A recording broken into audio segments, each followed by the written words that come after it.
Great. So, as I said, it's been 6 full months since we were doing this. I needed all that time to get my head around where I'd like to go. I want to give you a little bit of a sense of that, but because of the fact that it has been so long, plus there are some new people in the audience, I thought I'd better backtrack a little bit and see if you remember any of the things that I'm going to talk about tonight. So, believe it or not, it was the fall of 2020, 2 full years ago when we started this journey. And I started by describing the arcs of ascent and descent as presented by a number of world religions. So together, these two form what Nader Saidi calls the ontological circle. These opposite but complementary movements occur at macroscopic and microscopic scales. In all cases, the material world is viewed as the end point of the arc of descent, but at the same time, the starting point of the arc of ascent. So in part 1, we explored a number of concepts related to these twin arcs, as explained by Ibn Arabi, the Sheikh of Sheikhs in Islam during the 11th and 12th centuries. Most importantly, we examined his understanding of the imagination, which gives access to what he calls the intermediate world of symbols, also known as the world of similitudes. Ibn Arabi used the Quranic story of Moses' encounters with a mysterious figure called Kisra as an example of the interaction between the physical realm and the world of imagination. These are 2 of the divine worlds known to Sufism, who are the mystics of Islam. We then went on to study the other 3 divine worlds in Ibn Arabi's cosmology. In the second half of part 1, we explored Baha'i cosmology, and think of the cosmology with a K instead of a C. And we owe that distinction to Ken Wilber, which we'll talk about later. He uses that to include the non-physical dimensions of our world beyond a strictly materialistic view. So the spirit and the soul and the mind are all included in that view. In the Baha'i writings, this multidimensional world can be understood as being comprised of 1, 2, 3, 5, 7, 8, or 10 layers, depending on the perspective we choose. And we did go through in some detail what they were. We then reviewed an important tablet written by Baha'u'llah called the Tablet of All Food. Here, Baha'u'llah draws our attention to the 5-layer view of reality, elucidating the 5 divine kingdoms previously identified by Muslim visionaries. I'm going to share a screen from now on. And let me see if I've got them right here. Here are the kingdoms in the Tablet of All Food. So those of you who are familiar with Arabic or Persian will be very comfortable with this Hahut, Lahut, Jabarut, Malakut, and Nasut. So I'm not really going to say much about these tonight. So finally, we reviewed a commentary composed by Abdu'l-Baha on the Surah of Rum. This commentary explains many, but not all of the levels from which a brief passage of the Quran, Surah 30, can be interpreted. So 9 of the 10 levels of interpretation he mentions are symbolic in nature. After cursorily reviewing the first 9, we concentrated on the final symbolic level of interpretation. Within this final level, Abdu'l-Baha identified and described 13 stages of development souls progress through. The first 3 are the mineral, vegetative, and animal souls. 9 of the remaining stages pertain to human souls, and the 10th is reserved for the manifestations of God alone. So here is a list of the stages that he lists. So in green, you've got the mineral soul, the vegetative, and the animal. And then this is where we spent most of our time, on the human soul, these 7 right here. Those are all part of Nasut, which is the lowest of the 5 kingdoms here, as you see right here.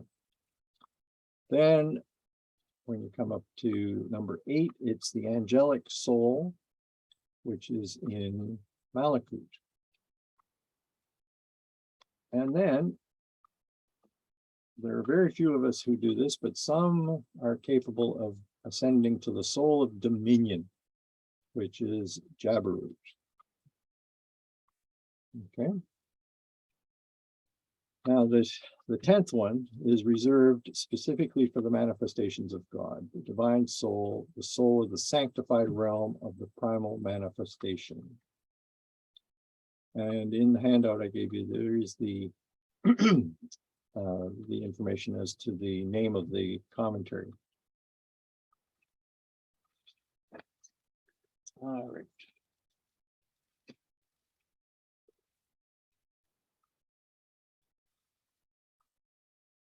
Now, I also have included a fuller version of this, which gives the actual text from that commentary.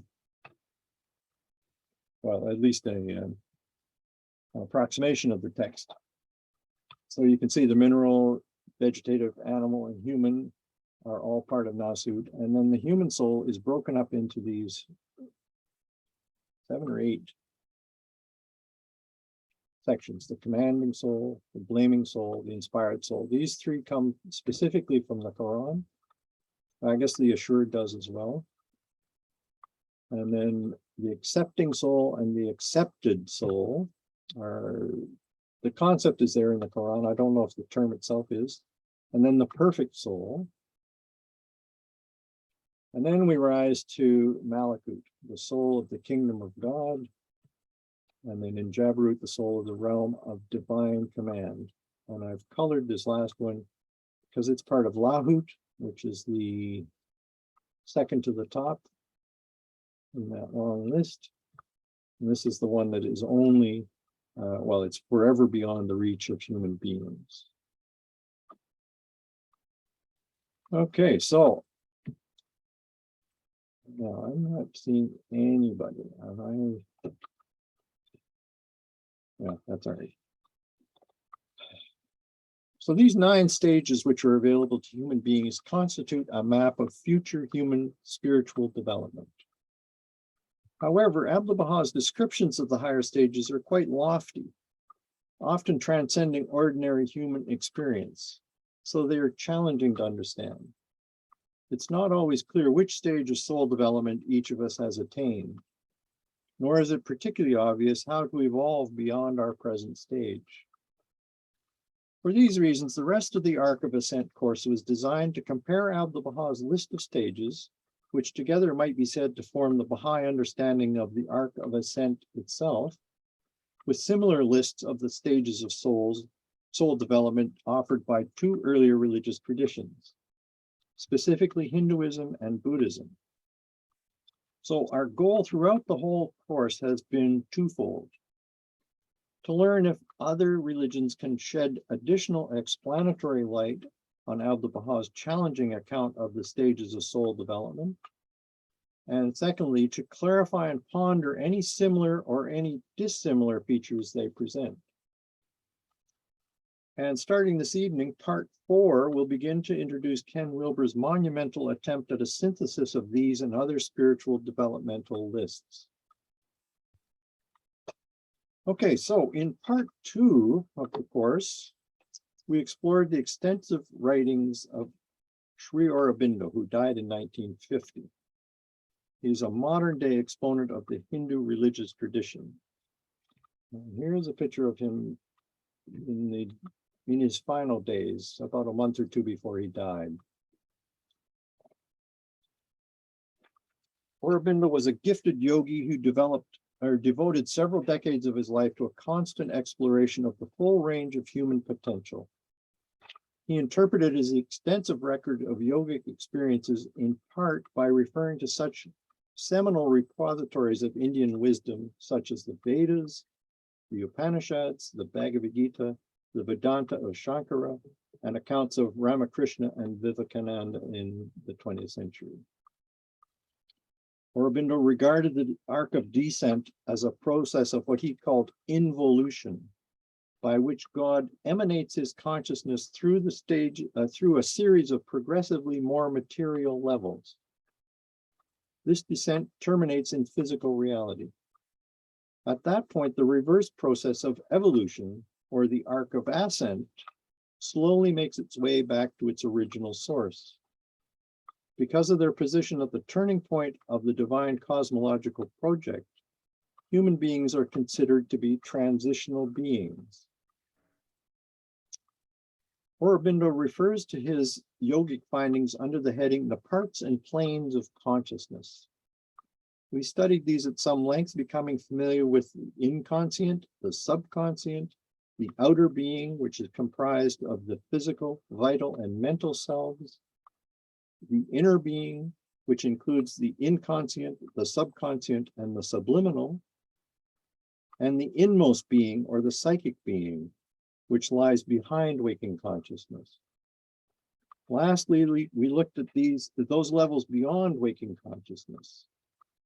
Aurobindo refers to these as a group under the name the superconscient. It consists of 5 levels of higher mind. Oh, I forgot to put this in. Okay, I need to put an insert in my notes, sorry. So verbally, beyond the normal mind that we have, there's something he calls higher mind, then illumined mind, and then intuitive mind, followed by overmind, and culminating in something he calls supermind. So Aurobindo's map of human consciousness led to a detailed comparison with Abdu'l-Baha's stages of soul development. As long as we don't cling to the surface details, many similarities between the 2 charts become apparent. Now, I did bring that one. Anyway, so this is not something we're going to discuss tonight, but we have discussed it in the past. That's why I sent it to you ahead and asked that you would read it ahead. Oh, you can see down this column here on the far left are the levels of soul according to Abdu'l-Baha, with a little description. And then on the right are the corresponding levels of mind according to Aurobindo. It's quite a detailed list that requires, I think, a great deal of further thought. These shaded areas are where I'm not quite sure I've got the connection or the correlation exactly right, but they seem to be leaning in the same direction. And it seems to me that the supermind of Aurobindo really corresponds with Lahut, or the divine soul, which is accessible only to the manifestations of God. But that's all conjecture at this point. Okay.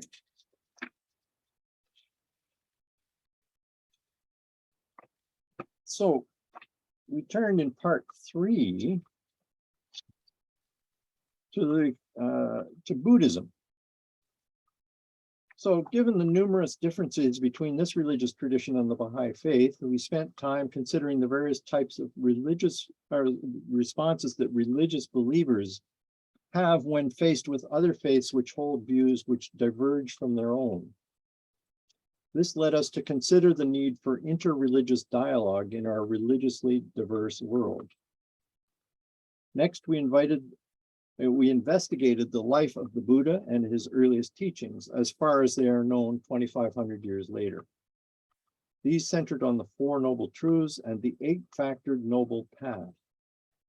We also studied the 4 reminders, which are the preciousness of human birth, impermanence, karma, and the defects of samsara, as well as the doctrines of conditioned arising, which is also known as dependent origination, as well as nirvana.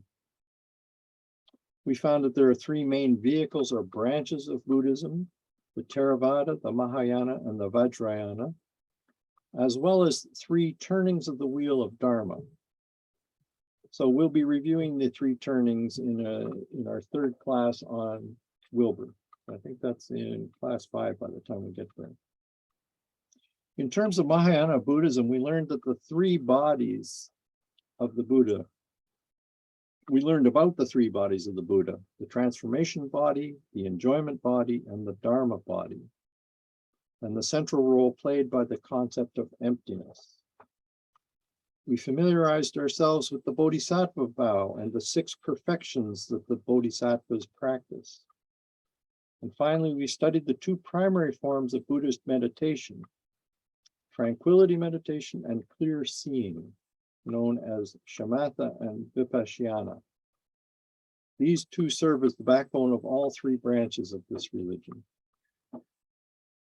So the third turning of Buddhism is primarily aimed at becoming aware of and eventually embodying the Buddha nature which resides deep within each person. In the Vajrayana branch, also known as Tibetan Buddhism, the approach to one's Buddha nature requires the practice of several forms of inner yoga, which we discussed. At one point, we discussed the possibility that the Buddha nature may be similar or even identical with Baha'u'llah's trust of God, which is apparently deposited in us without our knowing. So here's the comparison that we came up with of the realms of being in Islam and Baha'i with the bodies of Buddhahood. So I realized as I was writing this set of class notes that we did not take the time to compare the stages of meditation as described within the various schools of Tibetan Buddhism with Abdu'l-Baha's list of the stages of soul development.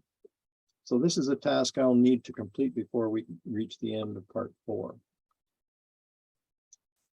So now that we've finished our review of parts 1, 2, and 3, we're in a position to embark on the final leg of our journey. Let me just stop sharing for a minute. See if anybody's fallen asleep yet. Okay.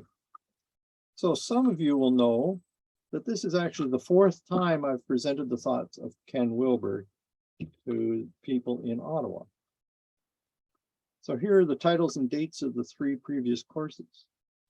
Ken Wilber in the Baha'i Faith. We had that at Jennifer Phillips' place from January 2002 to September of 2003.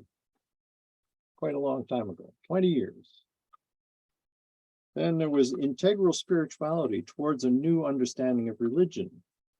I gave that course at the Ottawa School of Theology and Spirituality in the winter of 2014. And then the following year, I gave a revised version of that same thing, calling it Evolutionary Spirituality and focusing on the Baha'i Faith rather than Christianity.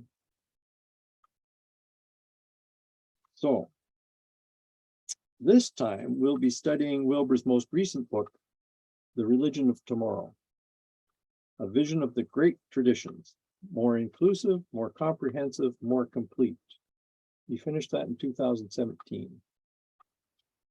Much of its content will be familiar to those of you who have read his masterwork, Sex, Ecology, Spirituality, which was originally published in 1995, or its simplified version, A Brief History of Everything, which came out in 2000. However, The Religion of Tomorrow has added numerous new details to his vast synthesis and has altered his overall approach. To ensure that this new course isn't simply a repetition of earlier courses, we will be focusing on his remarks concerning Buddhism to a degree we haven't previously done. David is showing sex ecology. That's great. This will also have the benefit of forming a natural transition from part 3 of the Arc of Ascent course in which we investigated Buddhism. So as you may have noticed, I usually try to begin each part of this ARC course with a relevant theme from the Baha'i writings. For part 4, I thought it would be useful to return to the relationship members of the Baha'i Faith are encouraged to establish with other religions. Let's review a quotation from Sina Fazel on this centrally important topic.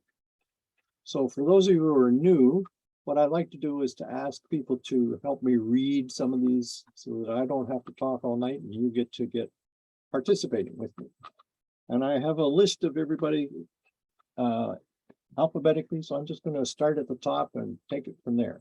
So David Andrews happens to be the first on the list, so I'm going to ask him to read this first one, which I will screen share.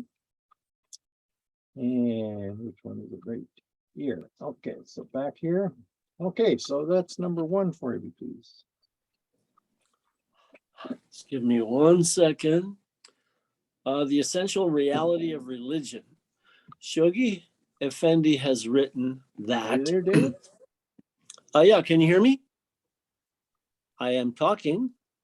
Yeah, you're fine. Can you hear I'm him? fine. Okay. Yeah. Okay, What's good. happening? You can hear me. Hold it. What's the matter, Mark? I'm not hearing David. Oh, okay. you have to. I'm I hearing see him. he's not muted. That's good. No, Is anybody else hearing him? I'm hearing him. Well, why can't I hear him? That's bizarre. Let me try that again. Have your Sorry, speakers David. turned off or something?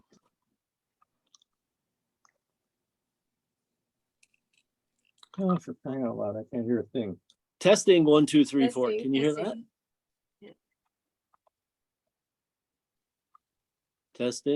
Testing 1, 2, 3, 4. Okay, Mark, Anybody can got you any hear me? thoughts as to why I shouldn't be able to hear it? Can you hear Like me, you all Mark? are? Mark, can you hear me? Oh, I know what it is. Sorry. A little rusty. No, my speaker turns off after a few minutes. Okay. Can't see it unless I look down. I beg your Okay. pardon. Can you All start? right. All quiet on the set, please. Take 2. Let's do this over. Okay. Shoghi Effendi has written that that is the Baha'i faith, avowed its unalterable purpose lies in its relation to other religions, to widen their basis, to reinvigorate their faith, to demonstrate their oneness, to restore the pristine purity of their teachings. That is from World Order, page 114. In a related passage, Shoghi Effendi states, it's declared its primary purpose, meaning the Baha'i faith, is to enable every adherent of this faith to obtain a fuller understanding of the religion with which he stands identified, and to acquire a clear appreciation of its purpose. Interreligious dialogue and the Baha'i faith. Some preliminary observations in revisioning the sacred, New Perspectives on Baha'i Theology, edited by Jack McLean. 1997, sorry. Yeah. So in the second class of part 3 of the ARC course in January of this year, we considered 6 different responses that believers may have to the diversity of the religions they face. Oh, here they are. So they may think that all religions are a delusion or a deceit. They may think that there's no other religion but mine, or other religions are false because they differ from my religion, or other religions are not entirely false, but they're clearly inferior to my religion. And as they evolve, they come to the point where they say more than one of these messages is true, but none is superior to the others. And then this 6th one comes to us from Harold Rosen in our group tonight. Progressivism. All the major religions are linked and sequential, part of a divine plan to educate humanity. So at the moment, there's a large-scale interest in pluralism. One of the best known advocates of religious pluralism was the British theologian and philosopher of religion, John Hick, who died in 2012. And this, to remind you, is what John Hick looked like. Another prominent theologian and philosopher described Hick as one of the most, if not simply the most significant philosopher of religion in the 20th century. More recently, Harry Schmidt-Luckel's Gifford lectures were devoted to the same approach under the title Religious Pluralism and Interreligious Theology. Among countless other initiatives, the Pluralism Project at Harvard University is currently in full swing. So as we will see in a later class, Ken Wilber promotes something he calls integral pluralism. His updated approach transcends and includes religious pluralism's strict relativity, introducing the notion that there is such a thing as healthy hierarchy. In other words, it is legitimate to rank belief systems on the basis of the extent of their compassion, the depth of their insights, and a host of other criteria. No longer are we forced to give equal value to Christianity and Nazism, for example, which is where the pluralism route that we were talking about in number 5 ends up with. None is superior to the others. For its part, the Baha'i faith offers a 6th approach to the diversity of religions, as Harold has so eloquently expressed. Its doctrine of progressive revelation proclaims that over the course of human history, each religion has brought a more advanced understanding of divinity, along with updated social laws in keeping with the gradual maturation of mankind. Harold refers to this view as progressivism, and his definition is well worth revisiting. So I'm going to ask Margaret if she wouldn't mind reading this. I'll switch over to the readings again. It's number 2. Good. Reading 2. Thank you. Progressivism, as a religious worldview, sees major religions as linked and sequential, as part of a divine plan to educate humanity. This perspective contains elements of inclusivism and pluralism. Like inclusivism, it sees its own faith as a culmination of previous religious eras, but unlike inclusivism, it says that higher revelations and wider loyalties will definitely unfold in the future. Like pluralism and universalism, it sees many virtues in the family of faiths, but unlike pluralism and universalism, progressivism feels obligated to unite under the highest of all authorities, God's latest guidance. Progressivism says that all religions have one source and so will eventually merge, but they should be guided by the latest revelation. When humanity learns to see beyond cultural particulars, discerning that revelations are offered at intervals of about 500 to 1,000 years, then both earlier and later religions appear more clearly as part of one providential process that is deeply developmental. Harold Rosen, Founders of Faith, The Parallel Lives of God's Messengers. Thank you, Harold. Thank you. All right, Harold, yay. All in favor, Harold, say aye. Where's Harold? There he is. Hey, good man. Yeah. Of course, Harold borrowed it from Baha'u'llah, but we don't mind that, Harold, that's okay. That's a good kind of plagiarism. Okay, so I want to get to the message that I want to focus on tonight, which is the essential reality of religion. As Harold states, progressivism says that all religions have one source. As Baha'is, this is a long familiar truth. I thought it might be valuable to look more closely at some of the scriptural support for this key idea. In order to perceive the oneness of religion, Abdu'l-Baha repeatedly stresses the need for people to actively investigate reality. He frequently declares that those who follow his advice will discover that the essential reality of the religions is in fact one. And let's go back to screen sharing. And I guess Leslie is here tonight, so maybe you could read 3. Yes. Religions are many, but the reality of religion is one. The days are many, but the sun is one. The fountains are many, but the fountainhead is one. The branches are many, but the tree is one. The foundation of the divine religions is reality. Were there no reality, there would be no religions. Abraham heralded reality. Moses promulgated reality. Christ established reality. Muhammad was the messenger of reality. The Bab was the door of reality. Baha'u'llah was the splendor of reality. Reality is one. It does not admit multiplicity or division. Reality is as the sun, which shines forth from differing dawning points. It is the light which has illuminated many lanterns.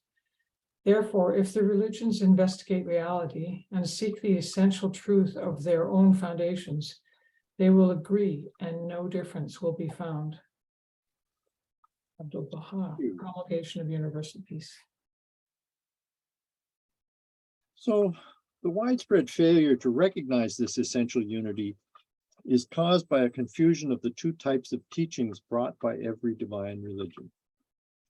They all bring spiritual or essential teachings, as well as material or accidental teachings. The first type is timeless, while the second is constrained by historical circumstances. Sai, would you be willing to read number 4? It's a bit long, but take time. Okay. I'll read it from my hard copy. Sure. The cause of this fellowship and unity lies in the fact that the divine law has two distinct aspects or functions. One, the essential or fundamental, the other, the material or accidental. The first aspect of the revealed religion of God is that which concerns the ethical development and spiritual progress of mankind, the awakening of potential human susceptibilities, and the descent of divine bestowals. These ordinances are changeless, essential, eternal. The second function of the divine religion deals with material conditions, the laws of human intercourse and social regulation. These are subject to change and transformation in accordance with the time, place, and conditions. Essential ordinances of religion were the same during the time of Abraham, the day of Moses, and the cycle of Jesus. The accidental or material laws were abrogated and superseded according to the exigency and requirement of each succeeding age. For example, in the law of Moses, there were 10 distinct commandments in regard to murder, which were revealed according to the requirement and capacity of the people. But in the day of Jesus, these were abrogated and superseded in conformity with the changed and advanced human conditions.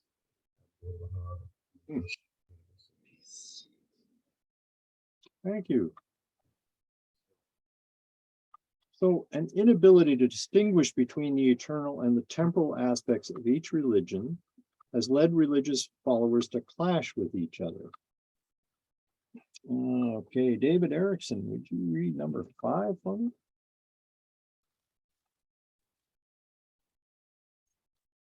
Yeah, sure.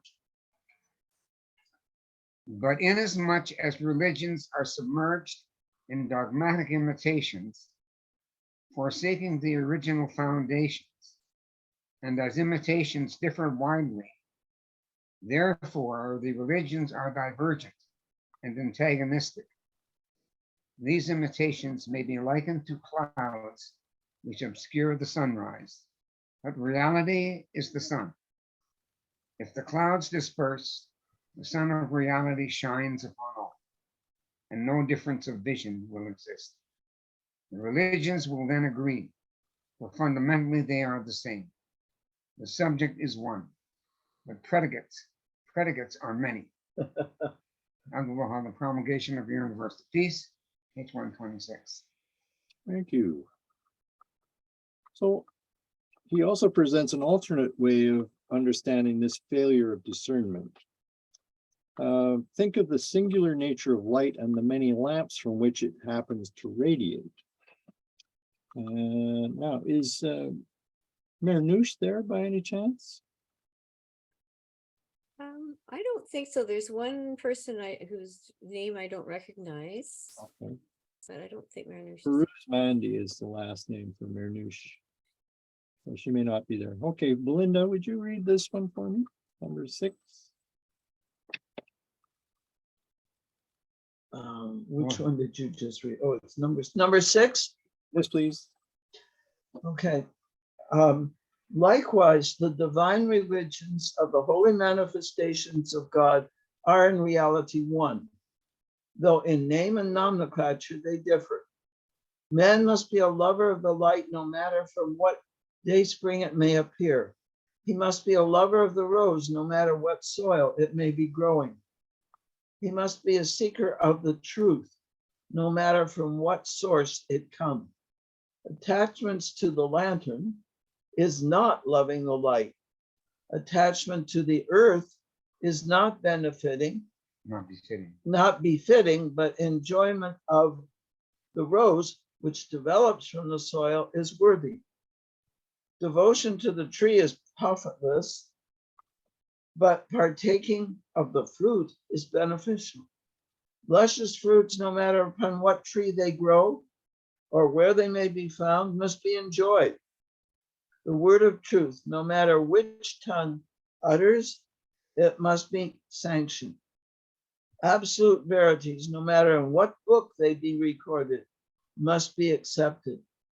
If we harbor prejudice, it will be the cause of deprivation and ignorance. The strife between religions, nations, and races arises from misunderstanding.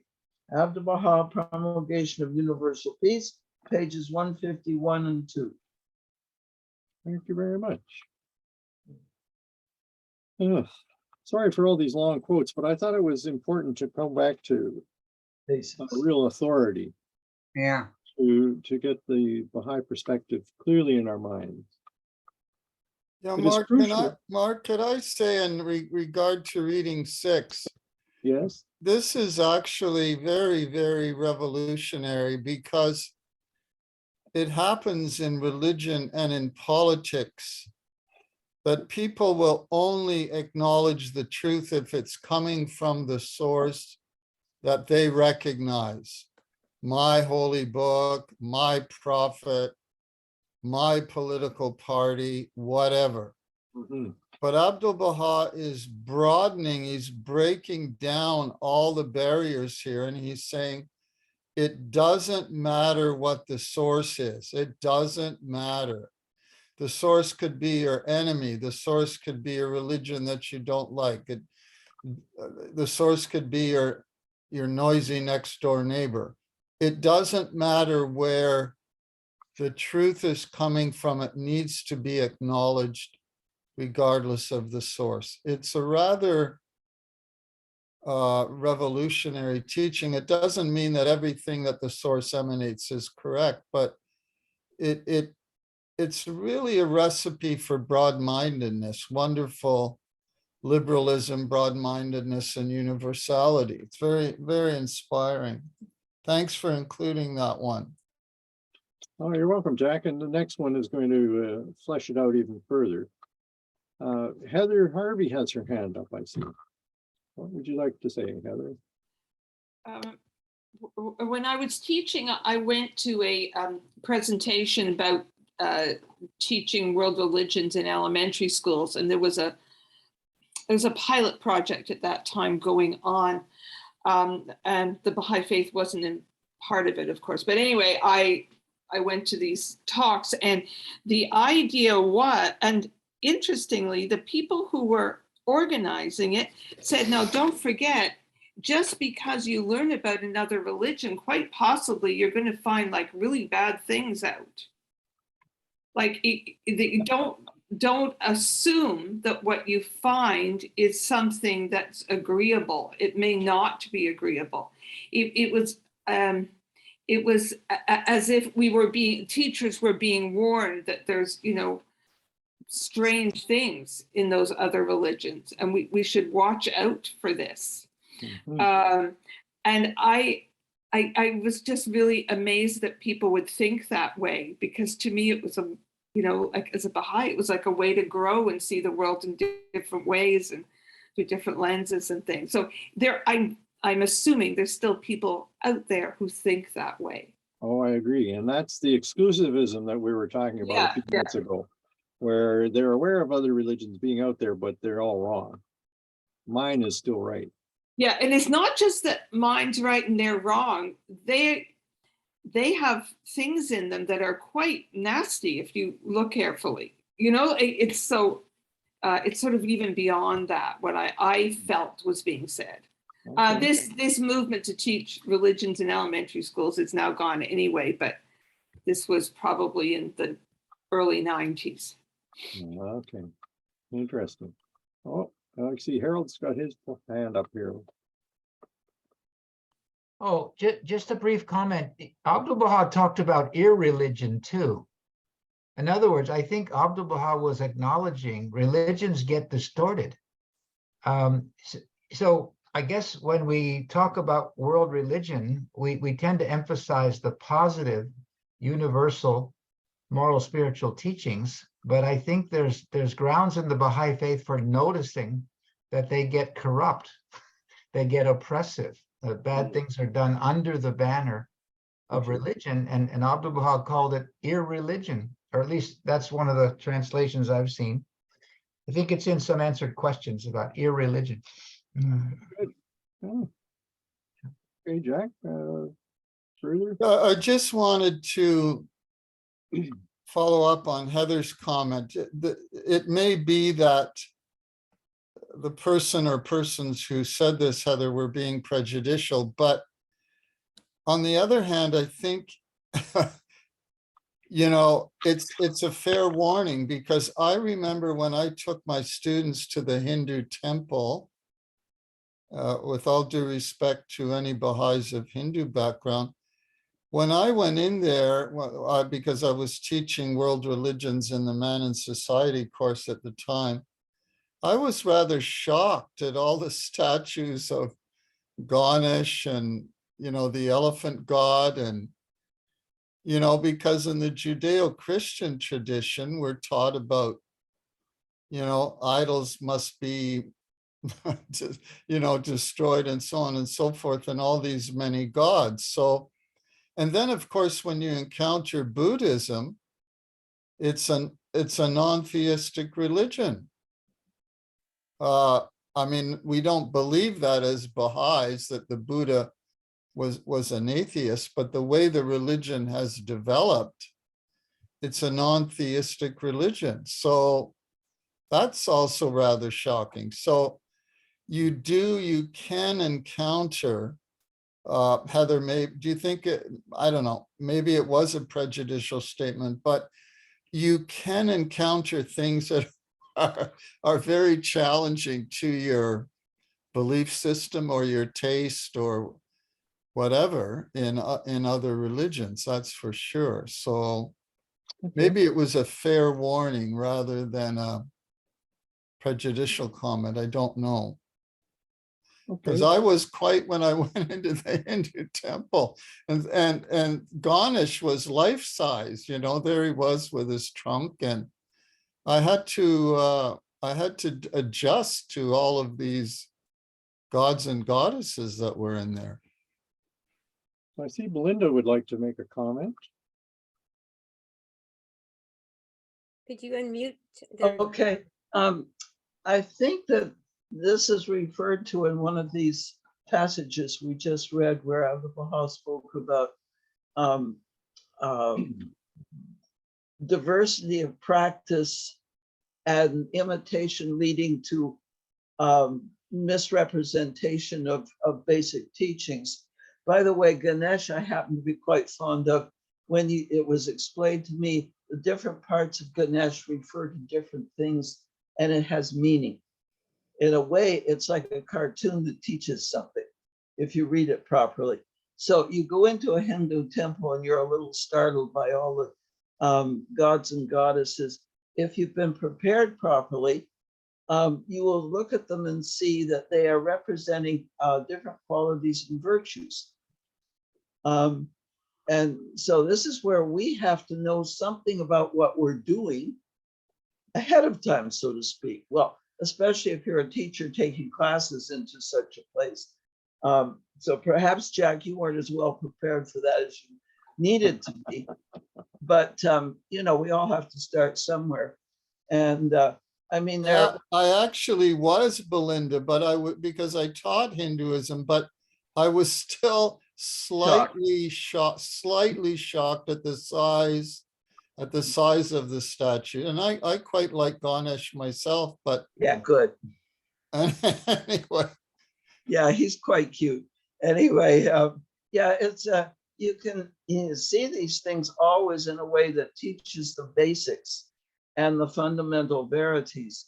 But another one that would be come up today, if someone would say, well, for instance, you look at Islam and they'll go straight to the holy war bit and entirely miss that the Quran emphasizes that the greatest holy war of all is the war against the self. And just as an example, so I mean, this is where we have to be prepared to recognize the imitations that distort and try to take them back to what they originally meant. Yeah. Okay. So I just want to push on and finish off the presentation, and then we can have a more general discussion about what I've talked about. It's crucial that human beings learn to love the light itself, rather than the lamp from which the light emanates. Once we do, we will all become seekers of reality. If not, we will continue to suffer from enmity and strife, war and bloodshed. And whoops, just a second. Do this. So that's number 7. Alan Fuller, how about you? For 7.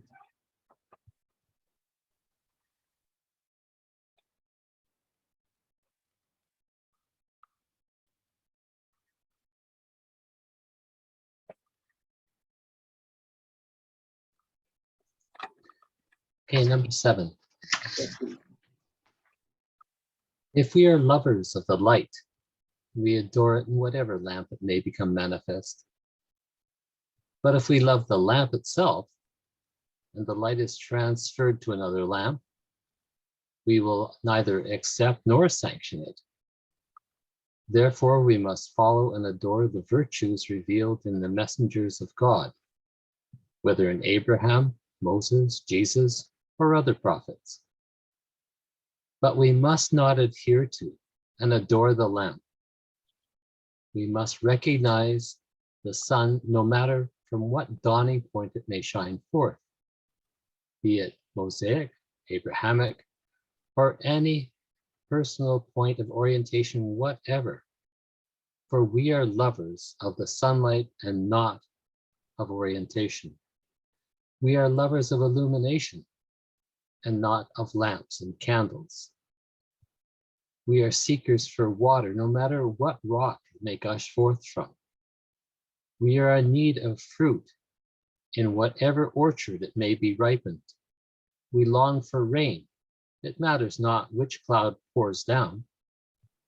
We must not be fettered. We must renounce these fetters.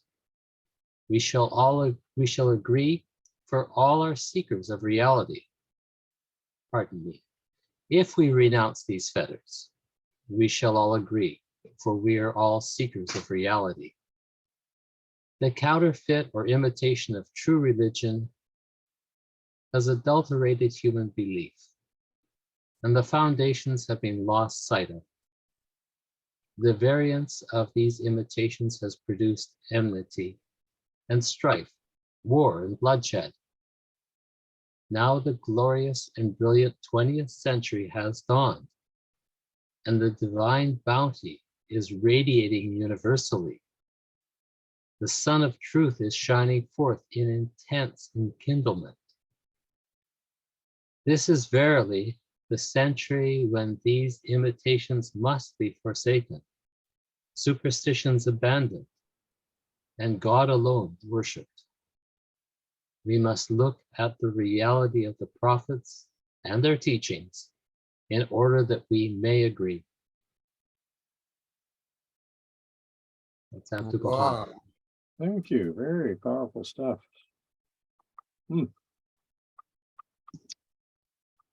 Oh my goodness.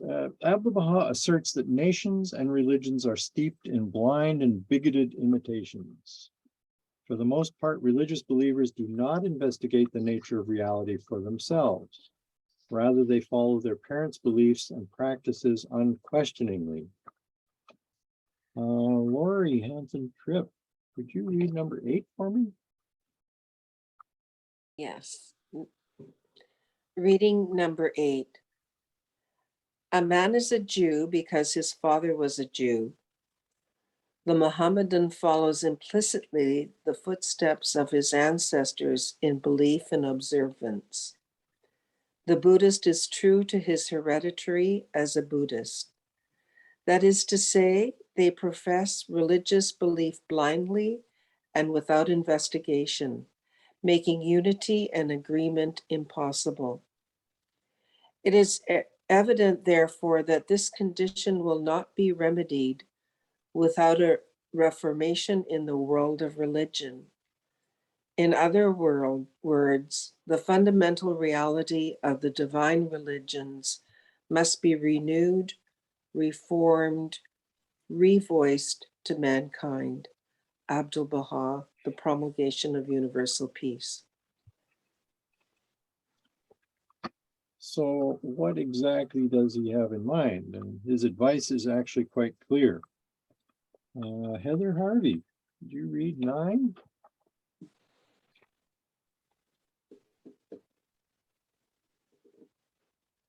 It is evident, therefore, that counterfeit and spurious religious teachings, antiquated forms of belief, and ancestral imitations, which are at variance with the foundations of divine reality, must also pass away and be reformed. They must be abandoned and new conditions be recognized. The morals of humanity must undergo change. New remedies and solutions for human problems must be adopted. Human intellects themselves must change and be subject to the universal reformation. Just as the thoughts and hypotheses of past ages are fruitless today,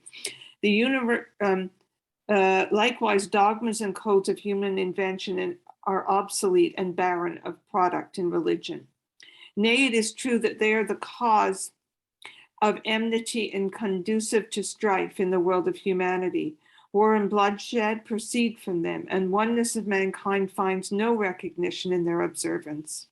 Therefore, it is our duty in this radiant century, the 20th, to investigate the essentials of divine religion, seek the realities underlying the oneness of the world of humanity, and discover the source of fellowship and agreement, which will unite mankind in the heavenly bond of love. Abdu'l-Baha, Promulgation of the Universal Peace.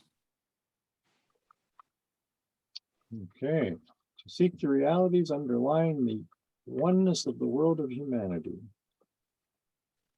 Okay. So what does he think this unity actually consists of? Ingrid Hope. Mark and Alan has his hand up. Oh, I see. Okay. Sorry, Alan, go ahead.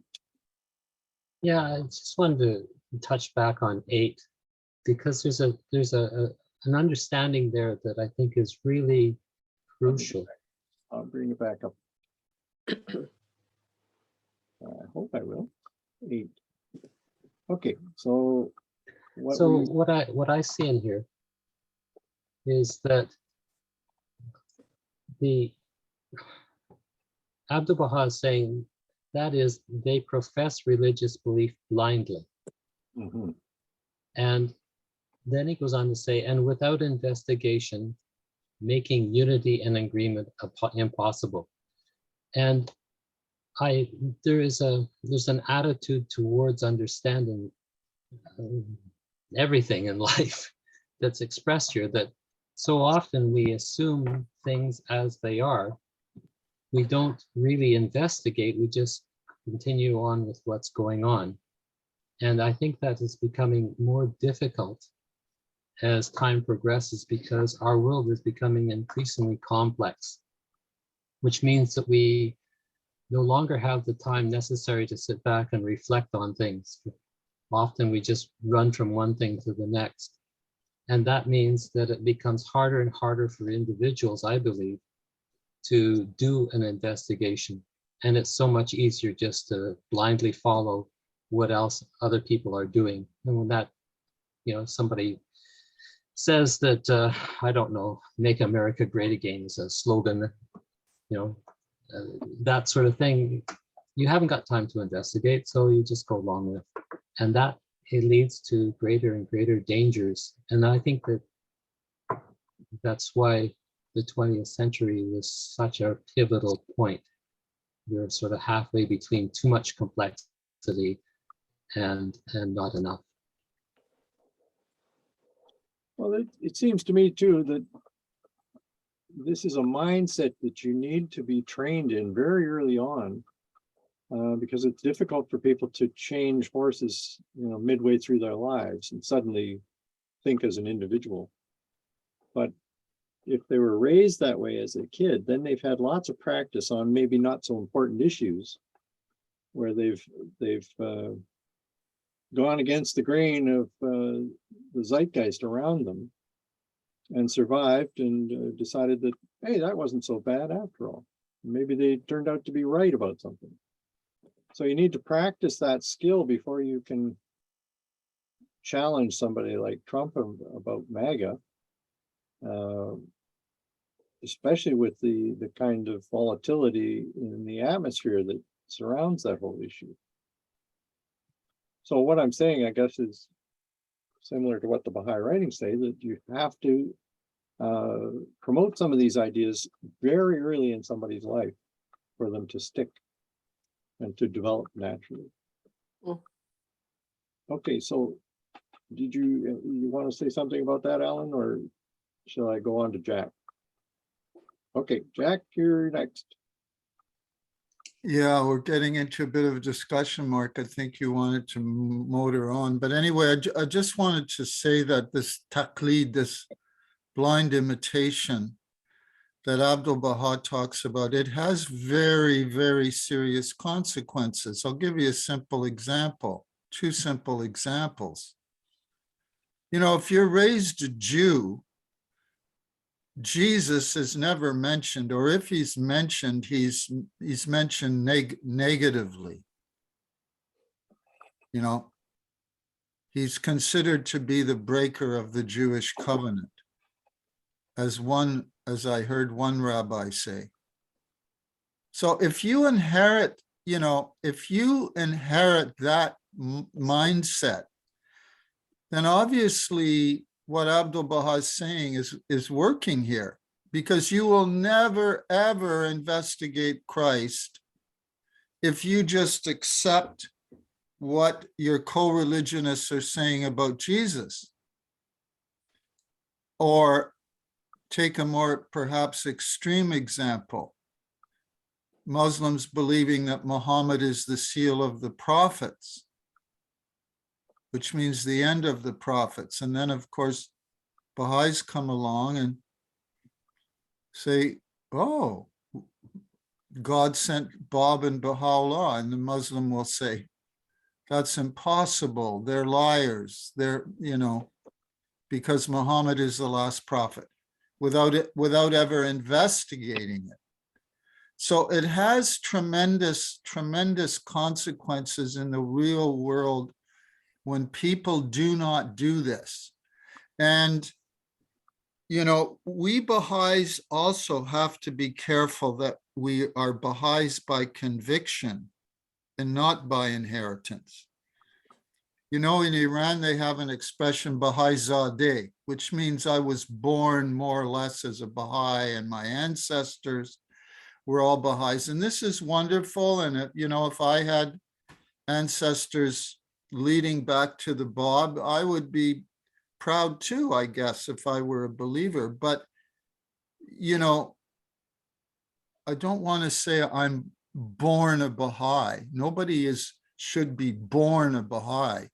One becomes a Baha'i by investigation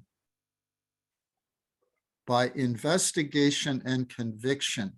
So the same thing applies to us. The Iranian Baha'is aren't Baha'i Zadeh. They're not Baha'is because their ancestors were Baha'is. They're Baha'is, hopefully, by conviction. So this teaching also applies to ourselves, very much to ourselves. I'll get off my soapbox now. Okay, that's a good point. Yeah. I saw a number of heads nodding among the Persian believers. Yeah, okay. All right, let me just rush right on here. So I wanted to hear what Abdu'l-Baha has to say about what that unity of belief is that is at the core of the religions. And so I was asking Ingrid, I think it was, wasn't it? Yeah, Ingrid, for number 10.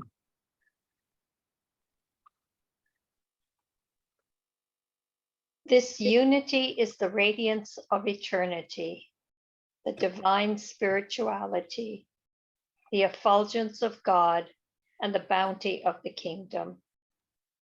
We must investigate the divine source of these heavenly bestowals and adhere unto them steadfastly. For if we remain fettered and restricted by human inventions and dogmas, day by day the world of mankind will be degraded. Day by day warfare and strife will increase, and satanic forces converge towards the destruction of the human race. Abdu'l-Baha. Also the promulgation of universal peace. Thank you, very clear. So he's even more specific about the nature of the essential reality of religion, which to me is the core of what I'm aiming for here. I see that Lisa is next in line, if you wouldn't mind reading number 11. If you're able to see it on the screen. Yeah. If we investigate the religions to discover the principles underlying their foundations, we will find they agree, for the fundamental reality of them is one and not multiple. By this means, the religionists of the world will reach their point of unity and reconciliation. They will ascertain the truth that the purpose of religion is the acquisition of praiseworthy virtues, the betterment of morals, the spiritual development of mankind, the real life and divine bestowals. All the prophets have been promoters of these principles. None of them has been the promoter of corruption, vice, or evil. They have summoned mankind to all good. They have united people in the love of God, invited them to the religions of the unity of mankind, and exhorted them to amity and agreement. Okay. So what we have there is captured in this particular item, the central reality of religions. It's comprised of 1, the acquisition of praiseworthy virtues, the betterment of morals, the spiritual development of mankind, or the awakening of potential human susceptibilities, as he says in another place in the same document, and the real life and divine bestowals. So all of the religions do this in some way, to some extent. And finding that is what we need to do with other religions at this moment in time. Reconnecting with the central purpose of the divine religions will lead to the establishment of peace and unity among mankind. And I'm hoping that Bill Kelly will read this last item, and then we can talk to our heart's content. Yes.